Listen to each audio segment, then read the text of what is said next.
আইসা তোমাকে রোজা ধরেছে? কেমন লাগছে প্রথম রোজার এক্সপিরিয়েন্স বলো? আলহামদুলিল্লাহ। রোজা রাখলে কোনো খারাপ লাগে না, রোজা রাখলে বরং অনেক বেশি বেশি ভালো লাগে, মানসিক শান্তি লাগে, শরীরটা হালকা পাতলা লাগে, সারাদিন খাওয়ার কোনো ঝামেলা নাই, রান্নার কোনো ঝামেলা নাই, শুধুমাত্র ঘরের যিনি আম্মু আছে শুধুমাত্র তার প্যারা, তাই না মা? হ্যাঁ, আজকে সকাল সকাল তোমার বাবা আমাকে বলছে আমি নাকি অনেক বোকা একটা মানুষ আর নিজেকে অনেক বেশি চালাক মনে করি। বলো তো এটা কেন বলেছে? বলেছে বোকা থাকাই ভালো, মানুষদের সবাই বোকাই বলে। হ্যাঁ, আমার কথা হচ্ছে আমার সততার জন্য কেউ যদি আমাকে বোকা মনে করে করুক, তাতে আমার কিচ্ছু যায় আসে না, আমার চালাক হওয়ার প্রয়োজন নেই। এখন ঠকবাজ ধোকাবাজ মানুষকেই, চিটার মানুষকেই মানুষ চালাক মনে করে, তাই না? এখন একটা কথা বলে একটু পরে বলে না আমি তো এই কথাটা বলি নাই, একদম সাথে সাথে নিষেধ করে ফেলে। তুমি রয়্যালটি যদি ফ্লেভার হয়েও যদি মানুষকে ঠকে যদি তুমি শান্তি পাও, তারপরও তুমি ওই পরের ওয়ার্ল্ডে যে অনেক শাস্তি পাও। এমনি তো আমরা ভালো নয়, কত শাস্তি পেতে হবে, এর মধ্যে যদি আরো খারাপ কিছু করো তাহলে আর হেভেনে যাওয়া লাগবে না। তার জন্য বোকা থাকো, কোনো না কোনো সময় হেভেনে দেখবা। হেভেন হচ্ছে মানে অনেক দূরে থাকবে তাহলে না? হ্যাঁ, হেভেন দুষ্কর হয়ে যাবে হেভেন। ভোর রাতে উঠেছি সেহরি খাওয়ার জন্য, মেয়ে বলছে ভাত খাবো না, তখন কি করি, কয়েকটা খেজুর ধুয়ে দিলাম আর হচ্ছে একটা ডিম সিদ্ধ করে দিলাম। এই ধরনের খাবার আপনাদের বাচ্চাদেরকেও দিতে পারে। ছোলা বুট রান্নার রেসিপি শেয়ার করতে যাচ্ছি প্রিয় ভাই বোন বন্ধুরা, সবাইকে আসসালামু আলাইকুম এবং আদাব। সবাই কেমন আছেন? আশা করছি অনেক অনেক ভালো আছেন। আপনাদের দোয়া আর ভালোবাসায় আল্লাহর অশেষ রহমতে আলহামদুলিল্লাহ ভালো আছি। ছোলা বুট নিয়ে নিয়েছি পরিমাণ মতো, অবশ্য 3-4 দিনের বুট একসাথে রান্না করছি। প্রতিদিন ছোলা বুট রান্নাটা একটা হয়রানি লাগে আর কি, অনেক কষ্ট লাগে। এই যে দেখেন আদা কুচিটা দিয়ে ছোলা বুট রান্না করলে অনেক বেশি মজা লাগে। এখানে গরম মশলা, পেঁয়াজ, কাঁচামরিচ, টমেটো সব কিছু দিয়ে দিলাম। তারপর হচ্ছে অল্প করে একটু আদা রসুন বাটা, তারপর দিয়ে দিব পরিমাণ মতো লবণ, ধনিয়ার গুঁড়া, তারপর হচ্ছে হলুদের গুঁড়া, এই যে অল্প করে একটু মরিচের গুঁড়া দিলাম, এটা কালারটা সুন্দর হওয়ার জন্য, আর কোনো কাজ নাই। আর হচ্ছে গরম মশলার গুঁড়া, রমজানে যত সহজ করে রান্না করা যায়। এই তো দিয়ে দিলাম সব উপকরণ, মোটামুটি দেওয়া শেষ। এখন হচ্ছে তেল দেওয়ার পালা।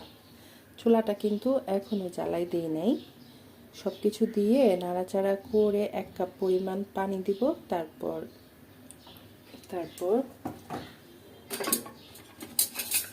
করব সবগুলা একসঙ্গে নাড়াচাড়া করে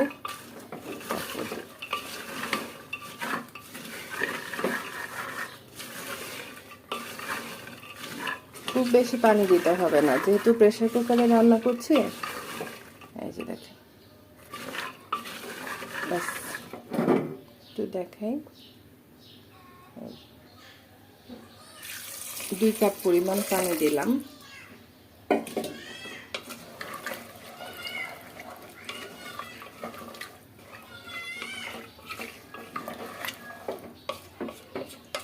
সব মশলাগুলো একটু নামাই দিই, খুব সুন্দর লাগছে দেখতে, দেখেন।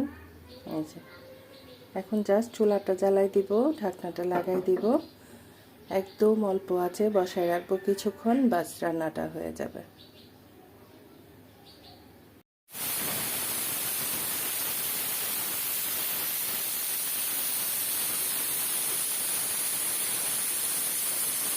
অনেক সময় হয় না, রোজা রেখে খাবার দাবার একদম খেতে ইচ্ছা করে না। আমার যেমন রোজার দিনে আর হচ্ছে শীতের দিনে খাবার দাবার একদম ভালো লাগে না। আর যাদের খাবার দাবার ভালো লাগে না তাদের জন্য আজকের রেসিপি।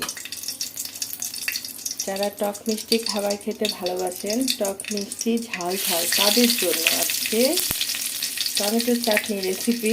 অনেক দিন দেখিয়েছি, আজকে আমার ইচ্ছা হলো টমেটো চাটনি দিয়ে ভাত খাবো।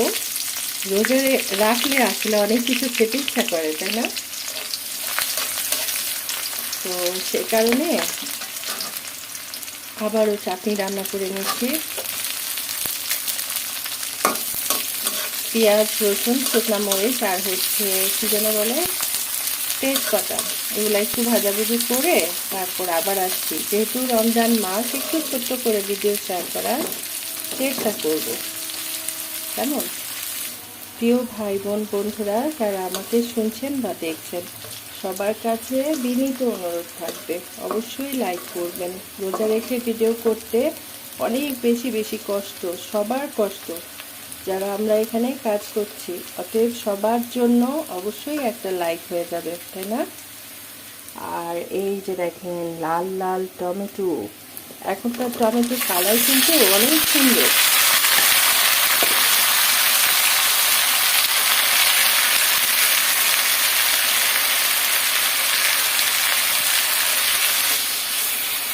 কালকে যে মুরগি রান্না করেছি, মুরগি অর্ধেকটাই রয়ে গেছে, সে কারণে আজকে আর বিশেষ কোনো রান্না নাই।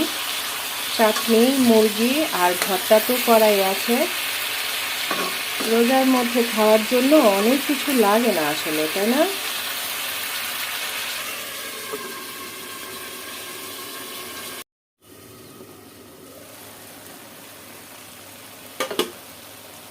আমি কিন্তু বেশ কয়েকবার উল্টে পুল্টে নাড়াচাড়া দিয়ে দিয়েছি। টমেটো কিন্তু অনেক সময় পোড়া মানে লাগার সুযোগটা বেশি থাকে।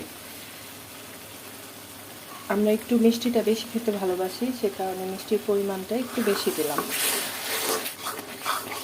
আর এখন রোজার সময়, এখন তার লবণ চেখে দেখা যাবে না, আন্দাজেই দিতে হবে। যদিও সবসময় আমার লবণটা একদম পারফেক্ট হয়। দেখেন কি সুন্দর লাল টুকটুকে একটা চাটনি হয়েছে। আর 5 মিনিট নাড়াচাড়া করে রান্না করে নিলেই চাটনি খাওয়ার জন্য রেডি। এটা আমারও অনেক পছন্দ, আমার মেয়েরও অনেক বেশি পছন্দ। আজকে এটা বুদ্ধি করে রান্না করলাম। রোজা রেখে খাওয়া দাওয়াতে রুচি থাকে না, কিন্তু চাটনি হলে খেতে ভালোই লাগবে। রোজা রাখলে একটু খাবার দাবার তো বেশি খেতে হবে, তাই না? হয়ে গেছে।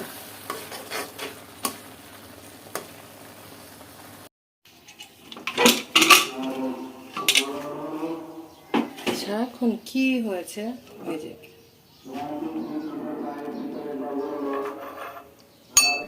আমি কিন্তু অনেক সহজ করে ছোলা বুট রান্নার রেসিপি শেয়ার করলাম। যদি কারো ভালো লেগে থাকে অবশ্যই এমন করে রান্না করে খেতে পারেন। আর আমার মেয়ে অনেক বেশি পছন্দ করেছে, আপনাদের ভাইয়াও অনেক বেশি পছন্দ করেছে। সত্যি অনেক বেশি মজা হয়েছিল। রোজার সময় তেলের ছিটা খেতে খেতে হাত কিন্তু পুড়ে সারে সর্বনাশ হয়ে যায়। ডিমের চপ ভাজার সময় অনেক বেশি ভয় লাগে, কোন সময় যেন বাস্ট করে, তাই না? যাই হোক, এগুলা ভাজা হয়ে গেছে, উঠাই নেই, ঠাস ঠুস করছে, ভয় লাগছে ভিডিও করতে। থাকেন আমার সাথে। রোজা রেখে আমরা সবাই কিন্তু ক্লান্ত থাকি। সেজন্য গত রাতে কি করেছিলাম জানেন? সবাইকে কাজ ভাগ করে দিয়েছি। মেয়েকে বলেছি তুমি শরবত বানাবা, খেজুর ধোবা, ফল ফলাদি কাটার থাকলে সেগুলা কাটবা, আর আমি শুধু ভাজাভুজি যা আছে এগুলা করব। আর আপনাদের ভাইয়াকে বলেছি মুড়ি মাখার আয়োজন করতে, কারণ হচ্ছে আপনাদের ভাইয়ার হাতের মুড়িটা অনেক বেশি মজা হয়।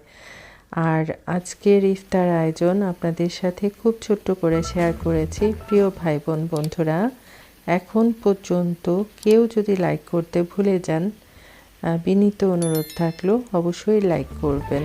সবাই খুব বেশি ভালো থাকবেন, সুস্থ থাকবেন। আবার কথা হবে ইনশাআল্লাহ। আল্লাহ হাফেজ।